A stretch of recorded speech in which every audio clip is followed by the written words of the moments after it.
garagaza disipurine hano, kwihemera hano ntabwo aricyo cyakuzanye. Hano ni mu ijuru. Itegure, ugiye gutangira urubanza.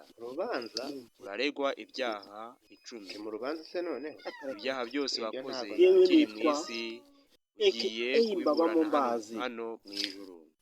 Nutsinda urajya mu ijuru, nutsindwa urajya ikuzimu. Witeguye kuburana? Okay.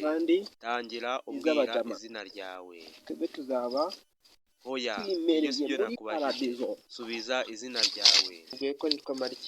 Nakubwiye izina ryawe wiswe. Iryo ntabwo ari ryo zina twakwise. Nitwa Marikiyoro Mbabumba. Wisubireho.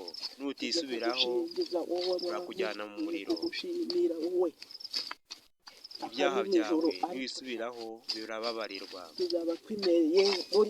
Akanya kugira ngo nyumve mu rubanza. Uraregwa kuba warafashe umwana ku ngufu. Reka Uraregwa kuba wambeshye ndakanye nivuye inyuma. Uraregwa kuba waratukanye. Uraregwa kuba wagendanye wagera amaze nimba ndabikoze. Kandi uzi neza ko naje sobanure niba byose warabikoze. Nakubwira. Oya, uratsindwa njya mu muriro. Nubona ndigiye mu ngayi. Nukure. Mana. Nawe waregemo Imbabazi twarabimenye. Nawe urigemo sha. Anyoheje umwana wese kugira ngo adacungu. Nanjye yancunguye buriya ndabizi. Usige na Helena koko. Nabyini icyo cyabize.